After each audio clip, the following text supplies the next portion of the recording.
Hello दोस्तों, स्वागत है आपका अपने जलता जयजीत में। आज हम देखने वाले हैं कक्षा 7वीं के विषय गणित के जो अर्धवार्षिक प्रोजेक्ट कार्य आपको ये दिए गए हैं घर से करने के लिए 2022-23 में। उसके हम विषय गणित का हल देखेंगे। यहाँ पर गणित में आपको यहाँ पर क्वेश्चन दिए गए हैं 2 और 20 नंबर के आपके होने वाले हैं। यदि आप इस पेपर को कंप्लीट यहाँ से भरने वाले हैं प्रोजेक्ट को, तो 20 में से आपको 20 नंबर मिलने वाले हैं, क्योंकि ये प्रोजेक्ट कार्य का जो हल है स्कूल द्वारा जारी किया गया है। यदि आपने अभी तक चैनल को सब्सक्राइब नहीं किया है तो चैनल को सब्सक्राइब कर लीजिए, साथ ही साथ जो बेल आइकन है उसे भी आप ऑन कर लीजिए। इसमें आपको भरने के लिए जो आपको प्रोजेक्ट कार्य दिया गया है उसके लिए समय अवधि है 7 दिन की, और समय आपको 7 दिन का दिया गया है। और यहाँ पर जो नंबर दिए गए पूर्णांक वो आपका रहने वाला 20 नंबर का। तो आइए वीडियो को शुरू करते हैं। पहला क्वेश्चन देख लेते हैं क्या दिया गया है। देखिए पहला क्वेश्चन यहाँ पर पढ़ लेते हैं। तो फर्स्ट क्वेश्चन हमारे यहाँ पर दिया है 2 त्रिभुज बनाकर उनकी सर्वगा समता की शर्तों को समझाइए, और सममित अक्ष का उदाहरण सहित यहाँ पर स्पष्टीकरण करना है। तो पहला क्वेश्चन देख लेते हैं। देखिए यहाँ पर पहला क्वेश्चन हमारा दिया गया है, यहाँ पर सर्वगा समता किसे कहते हैं। जब 2 त्रिभुजों की सारी भुजाएं एवं कोणों का माप समान होता है तो वे कोण सर्वगासम होते हैं।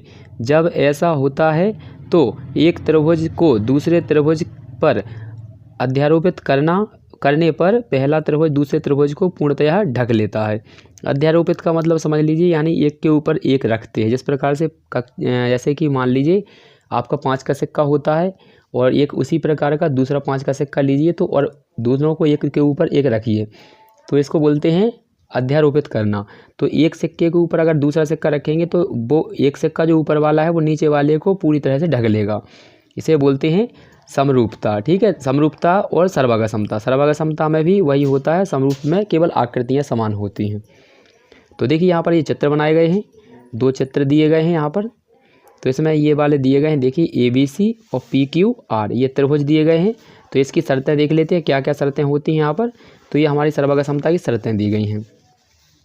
तो पहली शर्त दी गई है सर्वगा समता की, यहाँ पर SSS, इसको बोलते हैं भुजा भुजा भुजा सर्वगा समता।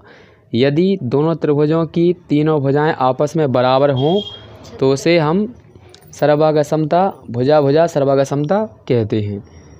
इसके बाद जैसे मान लीजिए यहाँ पर ये चित्र दिया गया है इसमें, तो यहाँ पर ये यदि पहले त्रिभुज की जो भुजाएं हैं ये वाली और ये वाली इससे बराबर होंगी सामने वाले से, तो इसको क्या बोलेंगे हम, सर्वगा समता बोलेंगे।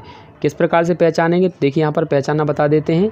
यहाँ पर देखिए मान लीजिए इसकी 5 दी गई है, यहाँ पर 6 दी गई है, यहाँ पर 7 दी गई, तो इसी प्रकार से इसकी होगी, यहाँ पर 5 होगा, इस साइड वाली 6 होगी और इस साइड वाली ये 7 हो जाएगी। तो देखिए यहाँ पर ये सर्वगा समता हो जाएगी। ठीक है, तो यानी यहाँ पर भुजाएं बराबर हो जाएंगी। ठीक है, यहाँ पर तो ये भुजाएं बराबर हो जाएंगी। या फिर ऐसा होगा कि 4 4 4, तो सभी की यहाँ पर देख सकते हैं सभी की जो संख्या है यानी माप दी गई वो सभी समान है, तो ये भी आपका सर्वगा समता का हो जाएगा।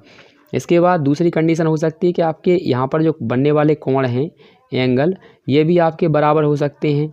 ठीक है, जैसे मान लीजिए यहाँ इसका 70 दिया है तो इसका 70 हो जाएगा, इसका 60 दिया है तो इसका 60 हो जाएगा, इसका 50 दिया है तो इसका 50 हो जाएगा, इस प्रकार से। लेकिन आपको पता है त्रिभुज के कोणों का योगफल 180 डिग्री से कम नहीं होता है। तो ठीक है, पहला नियम हमने पढ़ लिया सर्वगा समता का कि इसमें तीनों भुजाएं बराबर होती हैं दोनों कोणों की। अब दूसरा देखते हैं इसमें क्या लिखा है।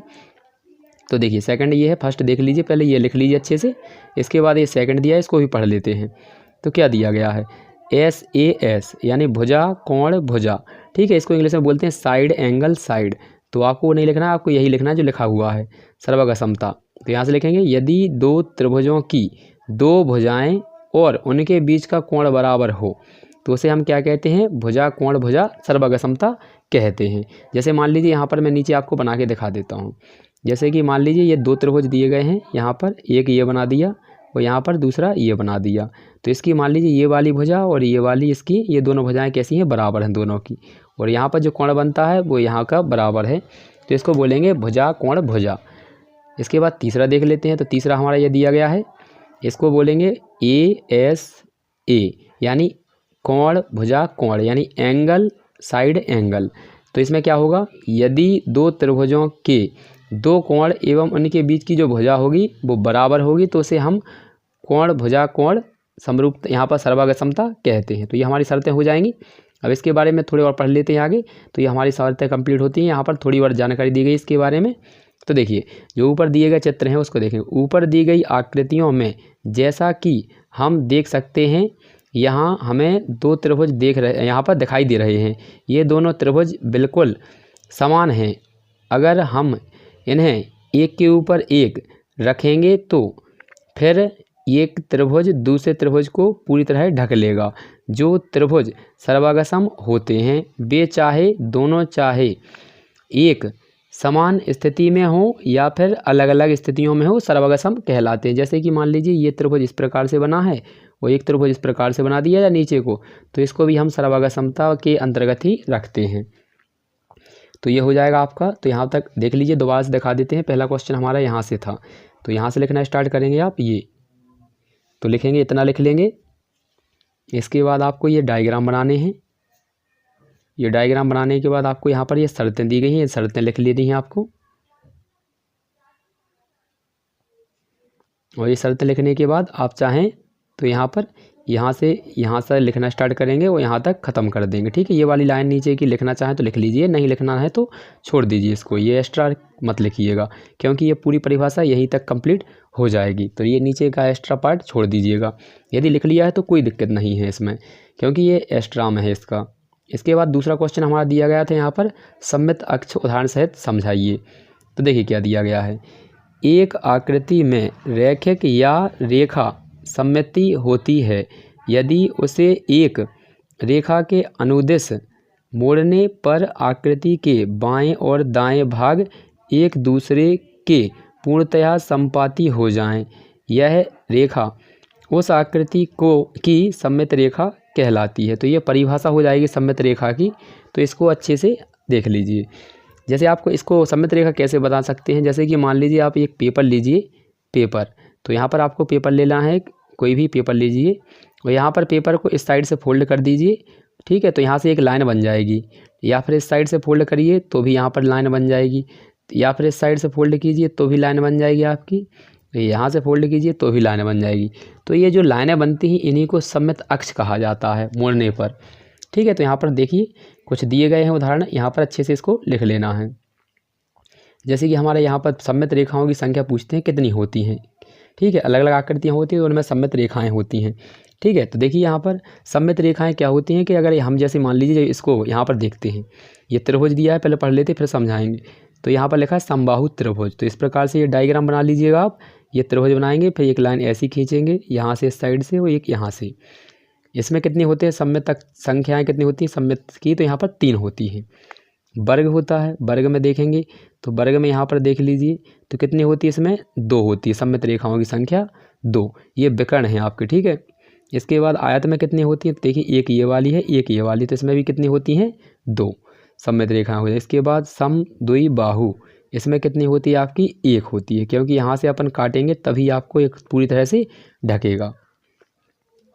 इसके बाद अगला देखेंगे तो अगला है हमारा यहाँ पर समचतुर्भुज। तो इस प्रकार से बनाएंगे, इसमें भी कितनी होती हैं 2। और यहाँ पर व्रत, तो व्रत में क्या होती हैं अनगिनत होती हैं। तो देखिए यहाँ पर मैं समझा देता हूँ आपको किस प्रकार से।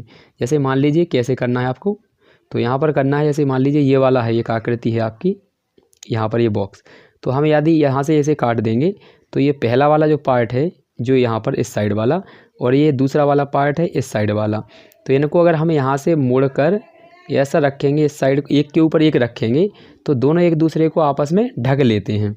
तो ठीक है, यानी मतलब यहाँ से इसको काटेंगे अगर हम, तो इस साइड और इस साइड बराबर लंबाई बच जाएगी। जैसे कि मैं आपको समझा के रखता हूँ, यहाँ पर देखिए समझाते हैं अगर आपको समझ में आ जाए। तो देखिए जैसे मान लीजिए इसकी पूरी आकृति यहाँ पर ये 8 दी गई है इस साइड से। ठीक है, तो यहाँ से 8 दी गई है, तो यहाँ से अगर हम काटते हैं इस साइड से तो 20 से, तो इधर बचेगी हमारी 4 और इधर बच जाएगी 4, तो ये एक दूसरे को पूरी तरह से ढक लेंगे। इसी को बोलते हैं सममित अक्ष। जैसे कि हम और भी समझ सकते हैं कई प्रकार से। जैसे मान लीजिए आपकी बुक है, किताब, तो बीच में से आप यदि काटेंगे किसी को, बीच में से अगर आप हाफ काट देंगे तो एक के ऊपर यदि दूसरा रखेंगे तो वो पूरी तरह से ढक लेगा। तो वहाँ से जहाँ से आप काट रहे हैं उस अक्ष को, यानी उस लाइन को जहाँ से आप काट रहे हैं उसी को सममित अक्ष बोलते हैं। आशा है कि आपको अच्छे समझ में आया होगा। यदि आपको वीडियो अच्छा लगा होगा तो वीडियो को लाइक कर दीजिएगा, और ऐसी ही वीडियो पाने के लिए आप चैनल को सब्सक्राइब कर लीजिएगा। पिछले वाले वीडियो यदि यहाँ पर नहीं देखे हैं तो यहाँ पर आपको डिस्प्ले पर उनके आंसर सहित आपको यहाँ पर दिखने वाले हैं, तो आप सभी आंसरों को यहाँ पर देख लीजिएगा। यहाँ पर वीडियो दिख रही होगी आपको, वीडियो को प्ले करके देख लीजिएगा। तो मिलते हैं अगले वाले वीडियो में, तब तक के लिए जय हिंद जय भारत।